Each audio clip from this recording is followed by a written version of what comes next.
नमस्कार, मी विजय बाबासाहेब साळे पुन्हा एकदा प्रॉपर्टीच्या संदर्भामध्ये काहीतरी माहिती घेऊन आलोय. आपला आजचा विषय आहे वारसा हक्क, हेअरशिप, सक्सेशन. आपण सक्सेशन नुसार बोलताना महत्वाचं म्हणजे सक्सेशन ऍक्ट 1925 ह्यानुसार हेअरशिप कसं केलं जातं, वारसा हक्क हा कसा केला जातो, त्यामध्ये असणारी सर्वात महत्वाची एक भूमिका आहे जी आहे स्थावर मालमत्ता, म्हणजे ती स्थिर असते. ज्या उदाहरणार्थ आपलं घर वगैरे जे आहे ते स्थिर आहे, ते हलू शकत नाही. आणि दुसरी जंगम मालमत्ता, ज्यामध्ये सोनं नाणं तुमचं शेअर्स वगैरे असे प्रकार येतात. तर काही लोकांना ह्या गोष्टी हेअरशिप करताना बहुतेक ठिकाणी गैरसमज असतात.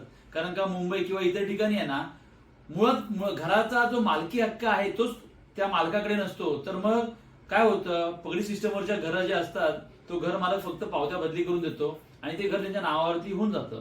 पण मुळात नवी मुंबईत तुम्ही आल्यानंतर नवी मुंबईमध्ये जे सिडको प्रॉपर्टीज आहेत, जे सिडको कंडोनियम जे टेनामेंट्स बांधलेले आहेत ते, किंवा 12.5% किंवा काही सोसायटी ज्या रजिस्ट्रेशन झालेल्या आहेत, त्या सिडको ट्रान्सफर झालेल्या सोसायटी ज्या आहेत त्यांच्यामध्ये वारसा हक्क करताना नेमकं काय केलं जातं हे सांगण्यासाठी हा आजचा व्हिडिओ बनवलाय आपण. त्यामध्ये तर आपलं विजय साळे चॅनलमध्ये स्वागत आहे. आपण हा जर व्हिडिओ बघत असणार तर याला नक्कीच लाईक आणि सबस्क्राईब करा. सुरुवातीला वारसा हक्क करताना काय केलं जातं, तर वारसा हक्क हा कोण कोणाला देतंय घरामध्ये. आपण हे सांगत असताना एक उदाहरण देऊया की एक कुटुंब आहे, एका कुटुंबामध्ये नवरा बायको आणि 2 मुलं आहेत. आणि समजा जर घरामध्ये कर्त्या पुरुषाचं निधन झालं आणि ती जर प्रॉपर्टी आहे ती त्या माऊलीच्या नावावरती करायची आणि त्या इतर 2 मुलांच्या नावावरती करायचं आहे, तर त्याला कोर्टातर्फे जर त्यांनी मृत्यू दाखला बनवला नसेल, ज्याला आपण विल म्हणतो, ती जर बनवली नसेल तर ते आता जातं हेअरशिप करण्याकडे.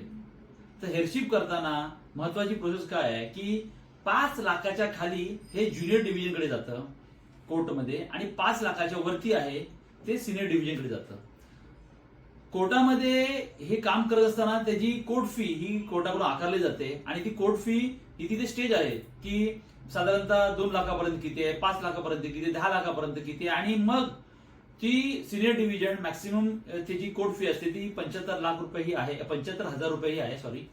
तर ही साधारणतः अशा प्रकारे कोर्टातली कोर्ट फी ही लागते. त्यानंतर तुम्हाला हिंदी, इंग्लिश आणि मराठी अशा वृत्तमानपत्रामध्ये जाहिरात प्रसिद्ध करावी लागते. त्यानंतर त्या प्रॉपर्टीचं व्हॅल्युएशन तुम्हाला करून घ्यावं लागतं. हे सगळं करत असताना ज्यावेळी आपण पेपरमध्ये जाहिरात देतो, जाहिरात दिल्यानंतर जर त्यावरती कोणी ऑब्जेक्शन घेतलं तर ती प्रॉपर्टी डिस्प्यूटमध्ये येते आणि माननीय न्यायालय त्याच्यावरती तुम्हाला न्याय देण्याचा प्रयत्न करत असते की बाबा ही डिस्प्यूट सॉल्व्ह होऊन ते प्रॉपर्टी जे मूळ वारसा हक्क आहे त्यांना ती कशी मिळेल. पण ह्यामध्ये मुख्य भूमिका ही आहे की नॉर्मल वारसा हक्क करताना आपण काय करतो की त्यांचे मृत्यूचे दाखला, आधार कार्ड, पॅन कार्ड, जे सध्याचे सभासद आहेत, जे आता सध्या त्या प्रॉपर्टी हक्क सांगतायत, ते नक्कीच त्यांचे मालक आहेत का नाही हे सगळं माननीय न्यायालय पडताळून पाहत असतं. ह्याच्यामध्ये होणारा साधारणतः खर्च मी तुमच्या कानावरच टाकलेला आहे की तो किती रुपये होतो. ती कोर्ट फी आकारली जाते, त्यासाठी पेपरमध्ये जाहिरात दिली जाते, त्यानंतर व्हॅल्युएशन केलं जातं आणि तज्ज्ञ जे वकील असतात त्यांच्या मार्फत हे कार्य केलं जातं. त्यांची काही फी असते ती आकारण्यात येते. ठिकाणी असं होतं की वारसा हक्कामध्ये काही लोकांनी मृत्यूचा दाखला ऑलरेडी बनवून ठेवलेला असतो, त्यानंतर कोर्टातून त्यांना प्रोबेट घ्यायला लागतं. पण माननीय न्यायालयाने तुम्हाला वारसा हक्क दिल्यानंतर तुम्हाला त्या पुढे सिडकोच्या नियमानुसार सिडकोची जी प्रॉपर्टी आहे त्यामध्ये तुम्हाला ते ऍप्लिकेशन करावं लागतं. सिडको 17(क) नुसार तुम्ही ऍप्लिकेशन केल्यानंतर ते तुम्हाला ऍप्लिकेशन जे आहे सिडको त्यांची नॉमिनल डॉक्युमेंटेशन फी भरून घेते. ती फी भरून घेतल्यानंतर सिडको तुमचं एक ऍफिडेव्हिट, जो गृहस्थ आज अस्तित्वात नाही आहे, त्याचा मालकी हक्क होता, त्याचा मृत्यूचा दाखला आणि तुमची जी हेअरशिपची ऑर्डर आहे ती हेअरशिपची ऑर्डर, असे सगळे डॉक्युमेंट तुम्ही ज्यावेळी नोटरी करून सिडकोकडे देतात त्यावेळी सिडको त्याच्यावरती एक फायनल ऑर्डर इश्यू करते. आणि त्यानंतर तुम्ही त्या खऱ्या अर्थाने त्या घराचे 100% मालक होतात. तुमच्याकडे त्या घराचा मालकी हक्क येतो.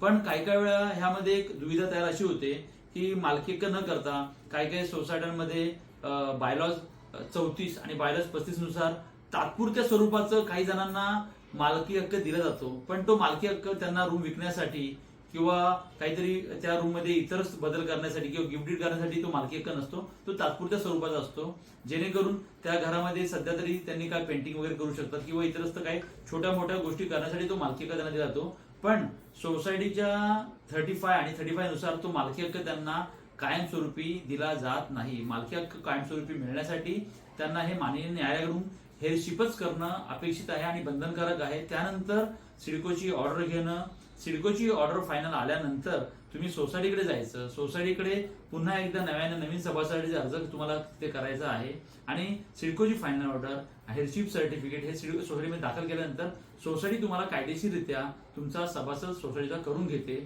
ही एकंदरीत जी प्रक्रिया आहे ही हेरशिप करण्यासाठी आहे आणि ही आमच्याकडे नेहमीच लोक येत असतात आणि त्यांना हे हेरशिपची प्रक्रिया माहीत नसते. खरं तर ही थोडीशी लेंदी प्रोसेस आहे, न्यायालयात पण त्याला थोडासा वेळ लागत असतो. पण ही प्रोसेस तुम्ही जर केली नाही आणि आपण जर असंच राहिलो की साधारणतः आपल्या घरातला कर्ता पुरुष गेल्यानंतर त्या प्रॉपर्टीवरती आपण माननीय न्यायालयातून अधिकारच सांगितला न्यायालयातून जर आपण हेरशिप दाखलच गेलं नाही, हेरशिप आपलं नाव झालं नाही, तर आपण डायरेक्टली आपण जरी वारस असलो तरी या घराचे आपल्याला वारसा हक्क जोपर्यंत माननीय न्यायालय देत नाही तोपर्यंत ते मिळणार नाहीये. हा आपल्याला व्हिडिओ कसा आवडला याबद्दल आम्हाला तुम्ही कमेंट्समध्ये नक्की कळवा आणि आपल्याला जर नवीन व्हिडिओ आमचे पाहायचे असतील तर तुम्ही आमच्या खाली दिलेल्या सबस्क्राईब लिंकवरती क्लिक करा. विजय साळे, जय हिंद, जय महाराष्ट्र.